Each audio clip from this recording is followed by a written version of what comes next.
Hi guys, and welcome back to the channel. So yeah, in this video I'm going to be talking about my top 10 favourite movies from the year 1979. Again, another home run of a year, just so many great movies to choose from. Really hard to narrow it down to 10, but I did my best. And yeah, just compiled this list. Again, this is going to be just my top 10 personal favourite movies. It's not the right list, it's just mine. Yours is going to be different, and so it should be. But yeah, these again are all in accordance with the release dates from IMDb. They've all got 79 against their name. And yeah, I'm going to leave down in the description below my honourable mentions. And as this is the last video, I'm going to be focusing on the 70s. Next month, throughout the month of August, I'm going to be bringing my top 10 or maybe 20, depending on how it goes, favourite movies from each year of the 80s. But yeah, that being said, back to 79. I'm going to kick it off now with number 10. So coming in at number 10, we've got the movie that actually won Best Picture this year, and that is Kramer versus Kramer with Meryl Streep and Dustin Hoffman. Yeah, the movie is very much about divorce and how this couple are separating, and pretty much how they are sort of fighting for custody of their son. And primarily the movie just focuses on the relationship between the father and the son and the ups and downs that they go through. And it's really heartfelt and really heartwarming. And you can sort of see how this movie and why this movie won Best Picture. It's a great film. It's not one I go back to and rewatch a hell of a lot. But I really do like the performances in this movie and just think it's a great film. And again, worthy of Best Picture just through its execution alone. So yeah, that is my number 10 pick, Kramer versus Kramer. So coming in at number 9, we've got a movie that might surprise some people to see this so low on the list. For me, I really do like this movie, but yeah, it is Monty Python's Life of Brian. Yeah, again, I love visually how this movie looks. I love its historical significance in film and how it's been received over the years. But for a comedy, this movie sadly doesn't make me belly laugh as much as I want it to. The Monty Python crew, I think, are firing at all pistons in this movie, all 6 of them, and the supporting cast as well. I love the ending to this movie. The Always Look on the Bright Side of Life song, I think, is great. I think Eric Idle absolutely smashes it. And yeah, I love the look of the movie. I think the movie looks great. Graham Chapman is great in the lead role as Brian. And yeah, it's a fun looking movie, and there's definitely some, for me, the movie isn't short of humour, but it just doesn't make me belly, again, like I said, belly laugh as much as I want to, you know, laugh so hard that it hurts. It doesn't give me the side splitters, but I do still really like the movie and do think it's a great film. So yeah, that is my number 9 pick, Life of Brian. So coming in at number 8, we've got a movie that I don't see a hell of a lot of talk about this film. I really enjoy it, and I think it's quite underrated. But yeah, coming in at number 8, we've got Breaking Away. This is a great coming of age movie that I just really enjoy, with an absolutely great cast. The movie stars Dennis Christopher, who's probably most famous for playing the older version of Eddie from the It TV miniseries, and it follows him and his 3 friends, played by Jackie L. Haley, Daniel Stern, and Dennis Quaid. And pretty much his character is obsessed with becoming a Olympic cyclist, and just being Italian is his 2 passions. And the movie is, like I said, it's a coming of age movie, and it's just a fabulous fun film, and I just really enjoy it. There's so much charm to this movie. The characters are great, and it's worth checking out if you've not seen it. So that is my number 8 pick, Breaking Away. So coming in at number 7, we have George Miller's Mad Max. First time I watched this movie, I wasn't in the right frame of mind. I wasn't digging it at all. I just didn't really connect with the movie in any sort of way, shape, or form, to be honest. But one day I decided to give the Mad Max movies another go, and I was blown away by the first movie. I couldn't wait to pop the second one in, which I do think is the better movie. But the first movie, I think, is just a great, gritty revenge movie, with some absolute brilliant set designs, which, again, the second movie perfected, in my opinion. But this one is just so great. It's your classic revenge tale, but it's just done in a way that I absolutely love. The stunts are just absolutely insane, and yeah, I just love the car chase sequences in this movie. I just think it's great, and yeah, I understand now that nowadays it's not really for everyone. Some people might say it doesn't hold up, and that's completely fair and justified, but for me, I'll still have a soft spot for the first one, and I just really, really enjoy it. So yeah, that is my next pick, Mad Max. So coming up next at number 6, we've got Time After Time. Yeah, just a fantastic time traveling movie with a great story and great characters. So yeah, this stars Malcolm McDowell and David Warner, playing H.G. Wells and Jack the Ripper, respectively. And yeah, it pretty much sees them time travel to, at the time, what would have been modern day 1979 San Francisco.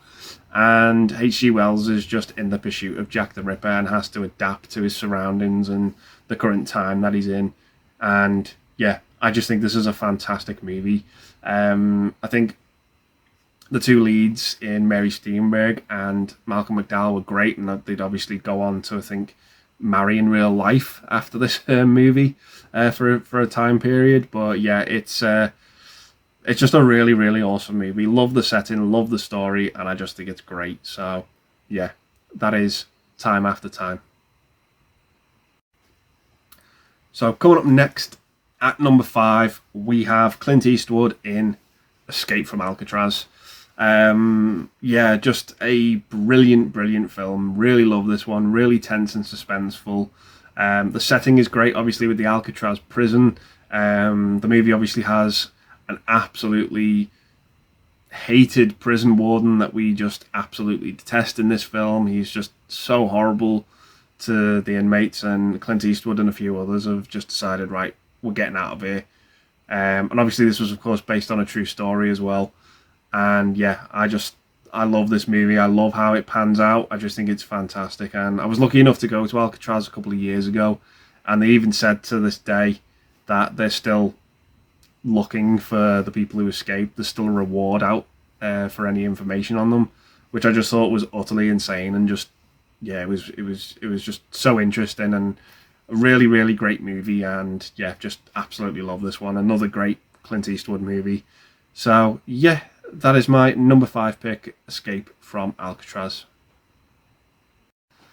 So coming up next, taking the number 4 spot, is Walter Hill's The Warriors. Yeah, absolutely love this movie. Love the premise to it as well. Just fantastic movie about all of these different tribes of gangs, and how this main leader that they have is assassinated, and this gang called the Warriors end up taking the heat and the blame for it and are framed for it. And it's just them trying to survive the movie, trying to survive every other gang who's after them, and that is the movie.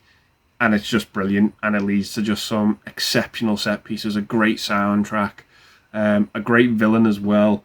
The clinking of the glass bottles is absolutely iconic, and yeah, it's just overall a fun movie. So yeah, that is my number 4 pick, The Warriors. So coming up next, taking up the 3rd place, is Woody Allen's Manhattan. Yeah, I think personally I enjoy this movie more than Annie Hall, which I think is one of his best movies, but this to me is just a visual marvel. If you ever want to see a movie that just sort of captures New York, it's this one.